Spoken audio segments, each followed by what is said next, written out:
What is the worst thing you've overheard while pretending to be asleep? I was taking a red-eye flight home after my grandmother's funeral, emotionally drained and desperate for sleep. About an hour into the flight, I finally dozed off, head against the window in the last row.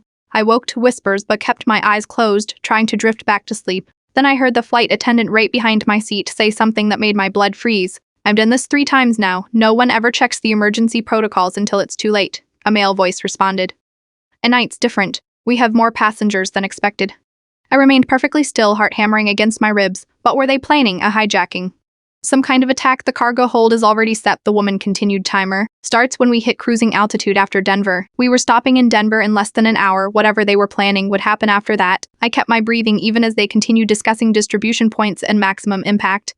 One of them mentioned how unfortunate it was that families with children were on board. My mind raced through options. Should I confront them, try to alert another crew member? We were 36,000 feet in the air with nowhere to go. When they finally moved to the front of the plane, I carefully pulled out my phone. No signal, of course. I typed everything I'd heard into my notes, app thinking I could send it the moment we landed in Denver. As we began our descent, the male flight attendant returned, checking that seatbelts were fastened. When he reached my row, he paused. Rough night, he asked pleasantly. I nodded, avoiding eye contact. Just tired. I noticed you've been awake for a while, he said, his smile never reaching his eyes. Having trouble sleeping on planes is common.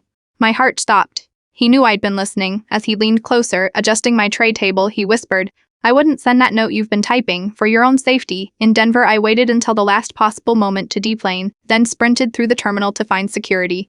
I was crying, probably looking like a lunatic, as I tried explaining what I'd heard to a skeptical test agent. That's when my phone buzzed with a text from an unknown number. Flight attendants have access to the passenger manifest. We know where you live, Emily. They knew my name. They had my information. Before the agent could finish calling for a supervisor, breaking news alerts started flooding everyone's phones. A warehouse explosion in Chicago. 3 simultaneous incidents at major distribution centers across the air and ice. The realization hit me like a physical blow. The flight attendants weren't planning to attack our plane. They were using it to transport something to people who would carry out attacks elsewhere, while establishing their alibis by being in the air. I am typing this from a motel room paid for in cash. I've called the FBI 3 times. They say they're looking into it.